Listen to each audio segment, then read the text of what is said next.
Hello प्यारे विद्यार्थियों, आज हम करने जा रहे हैं बीए भाग तीसरा के पाठ्यक्रम में निर्धारित पुस्तक निबंध परिवेश में से पहले निबंध के बारे में विचार चर्चा। उससे पहले हम करेंगे उस निबंध के रचयिता भारतेंदु हरिश्चंद्र जी के बारे में जानकारी जुटा लें जो उनके जीवन और उनके साहित्य से जुड़ी हुई है। हिंदी साहित्य के आधुनिक काल का आरंभ 19वीं शती के उत्तरार्ध में माना जाता है। श्री भारतेंदु हरिश्चंद्र के नाम पर ही आधुनिक काल के सर्वप्रथम उत्थान को भारतेंदु युग या काल कहा जाता है। उन्हें आधुनिक हिंदी साहित्य का पितामह भी स्वीकार किया गया है। भारतेंदु हरिश्चंद्र जी ने सन 1850 ईस्वी के सितंबर मास की 9वीं तारीख को जन्म ग्रहण किया। जब वे 5 वर्ष के थे तब उनकी पूज्य माता जी तथा जब वे 8 वर्ष के थे हुए तो उनके महामान्य पिताजी का स्वर्गवास हो गया, जिससे कि उन्होंने अपने माता पिता का सुख बहुत ही कम देखने को मिला। उनको शिक्षा बालकपन से ही दी गई थी और उन्होंने कई वर्ष कॉलेज में अंग्रेजी और हिंदी पढ़ी। संस्कृत, फारसी, बंगला, मराठी इत्यादि अनेक भाषाओं में पारंगत करने के लिए उनके बाबू साहब ने घर पर निज परिश्रम किया था। इस समय बाबू साहब तेलंग तथा तमिल को छोड़कर भारत की सब देशी भाषाओं के पंडित थे। बाबू साहब की विद्वता, बहुज्ञता, नीतिज्ञता, पांडित्य तथा चमत्कारनी बुद्धि का हाल सब पर विदित था, कहने की कोई आवश्यकता नहीं है।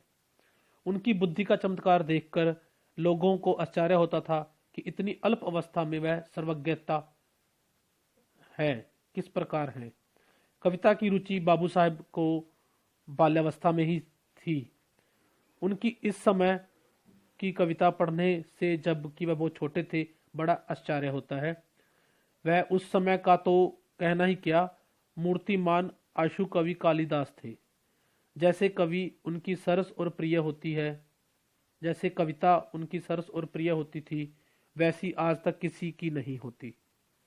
वह कविता सभी भाषाओं में करते थे, पर हिंदी भाषा की कविता में वह अद्वितीय थे। उनके जीवन का बहुमूल्य समय सदा लिखने पढ़ने में ही जाता था। कोई काल ऐसा नहीं था कि उनके पास कलम, दवात और कागज ना रहता हो। उन्होंने 16 वर्ष की अवस्था में कवि वचन सुधा पत्र निकाला था। इसके उपरांत तो क्रमश अनेक पत्र पत्रिकाएं संपादित की और सैकड़ों पुस्तकें लिख डाली, जो युग युगांतर तक साहित्य में उनका नाम जैसा का तैसा बनाए रखेंगी। 20 वर्ष की अर्थात सन 70 में बाबू साहब ऑनरेरी मजिस्ट्रेट नियुक्त हुए और सन 74 तक रहे। वह उसी समय के लगभग 6 वर्ष म्युनिसिपल कमिश्नर भी थे। साधारण लोगों में विद्या फैलाने के लिए सन 1870 में, जबकि बाबू साहब की अवस्था केवल 17 वर्ष की थी, चौखंबा स्कूल, जो अब तक उनकी कीर्ति का ध्वज है, स्थापित किया, जिससे छात्र आज दिन एमए, बीएड, बड़ी बड़ी तनख्वाहें के नौकर हैं। लोगों के संस्कार सुधारने तथा हिंदी की उन्नति के लिए हिंदी डिबेटिंग क्लब, अनारक्षणी, अधीय समाज, काव्य समाज इत्यादि सभाएं स्थापित की और उनके सभापति रहे। भारतवर्ष के प्राय सब प्रतिष्ठित समाजों तथा सभाओं में किसी के प्रेसिडेंट, सेक्रेटरी, किसी के मेंबर रहे। उन्होंने लोगों के उपकारार्थ अनेक बार देश देशांतरों का में व्याख्यान भी दिए। उनकी व्यापकता सरस और सारग्रहणी होती थी। उनके लेख तथा वक्तव्य देश गौरव को लेकर चलते थे। विद्या का सम्मान जैसा बाबू साहब करते थे वैसा करना आजकल कठिन है। ऐसा कोई भी विद्वान ना होगा जिसने इनसे आदर सम्मान ना पाया हो। यहाँ के पंडितों ने अपने अपने हस्ताक्षर करके बाबू साहब का प्रशंसा पत्र दिए हैं। बाबू साहब दानियों में करण थे, इतना ही कहना बहुत है।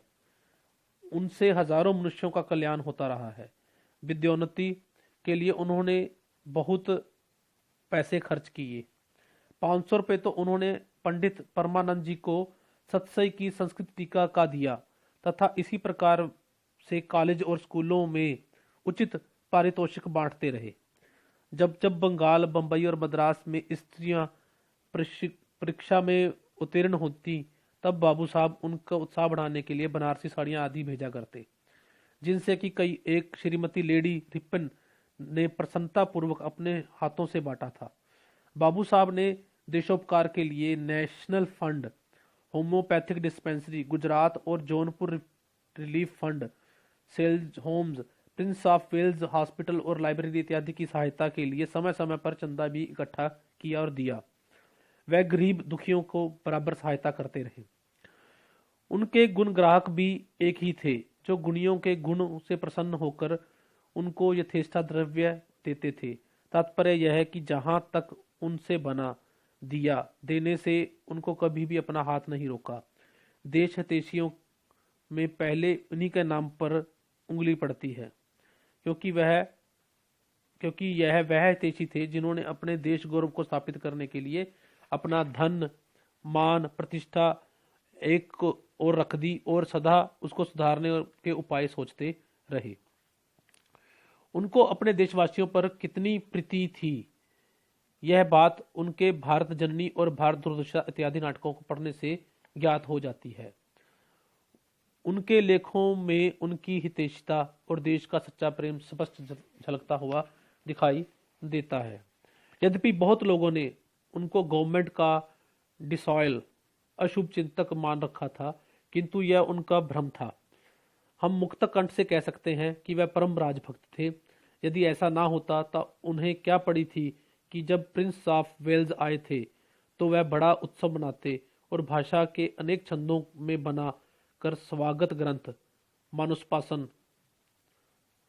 उनके अर्पण करते। ड्यूक ऑफ एडिबनरा जिस समय यहाँ पधारे थे, बाबू साहब ने उनके साथ उस समय वह राजभक्ति प्रकट की थी जिससे ड्यूक उन पर ऐसे प्रसन्न हुए कि जब तक वे काशी में रहे उनके विशेष स्नेह रखा।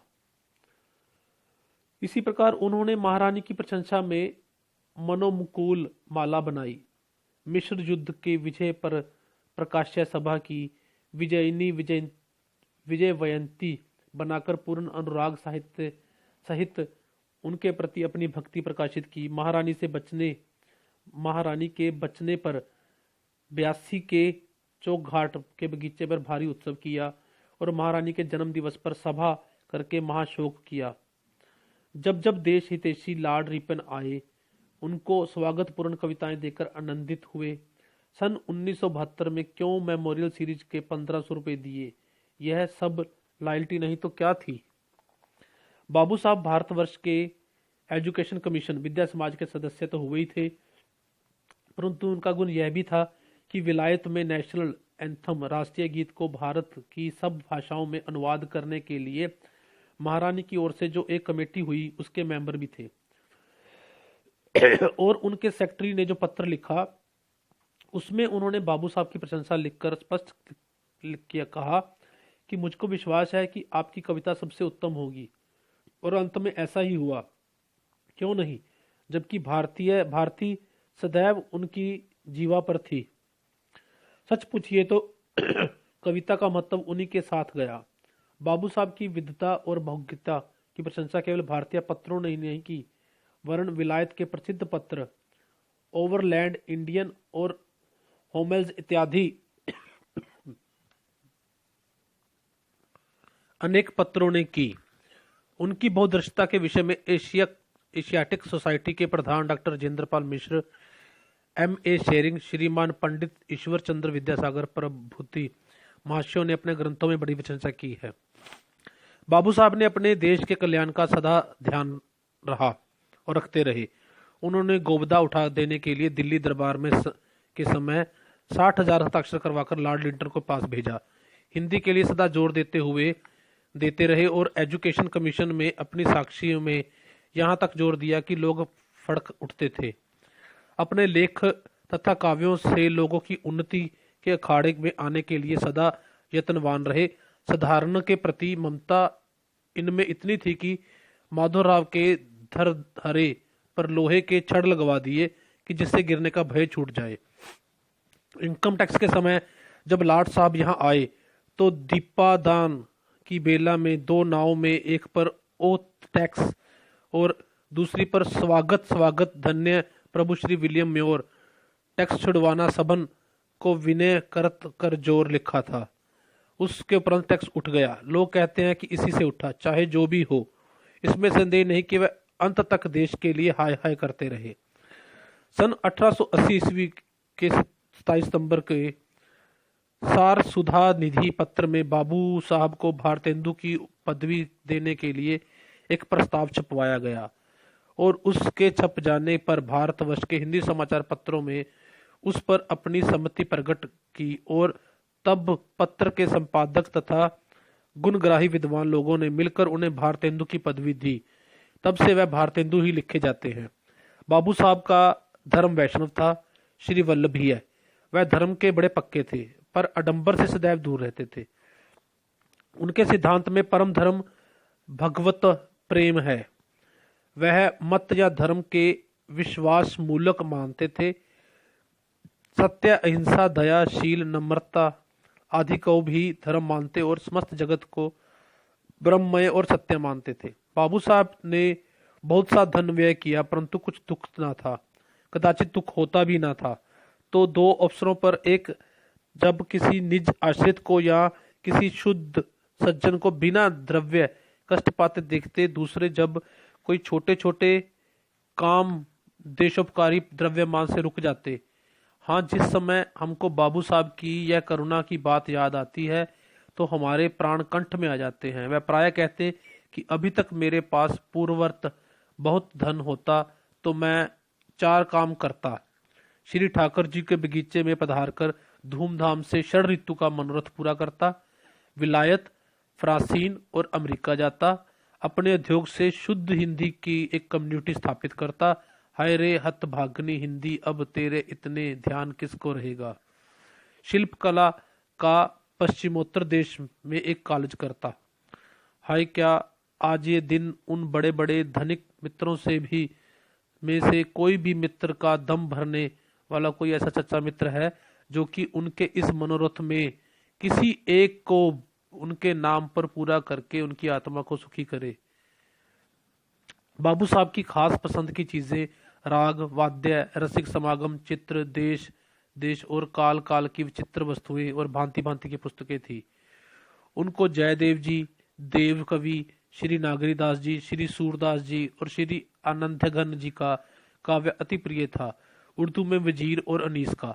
वह अनीस को अच्छा कवि समझते थे। बाबू साहब को 3 संतानें प्राप्त हुई, 2 पुत्र और 1 कन्या। दोनों पुत्र दोनों जाते रहे, कन्या का विवाह हो गया। बाबू साहब कई बार बीमार हुए पर भाग्य अच्छा था, इसलिए अच्छे होते।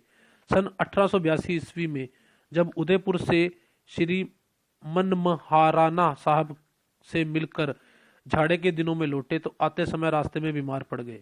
बनारस पहुंचने के साथ ही श्वास रोग से पीड़ित हुए।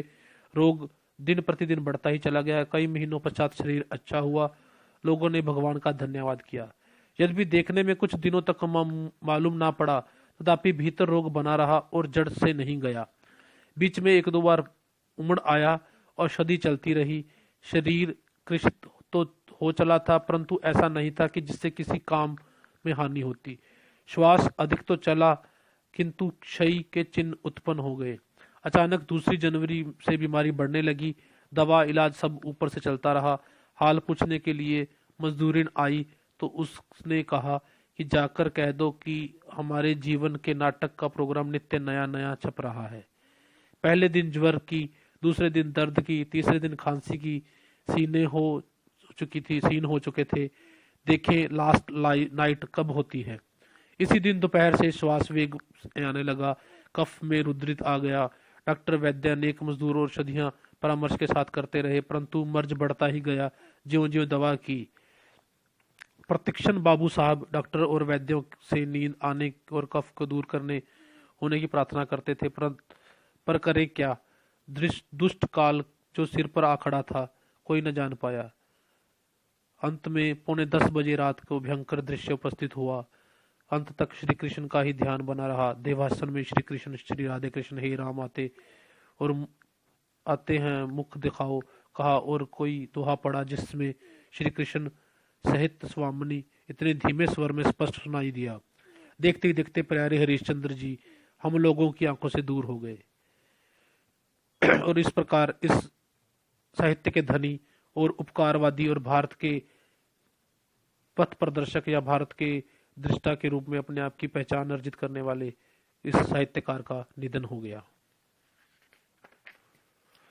आइए अब देखते हैं उनके साहित्य के बारे में। भारतेंदु हरिश्चंद्र ने पत्रिका हरिश्चंद्र मैगजीन, बाद में नया नाम दे दिया हरिश्चंद्र चंद्रिका, और बाला बोधनी में इतिहास, धर्म, भाषा, यात्रा, राजनीति, समाज इत्यादि विषयों और समस्याओं पर अनेक निबंध लिखे।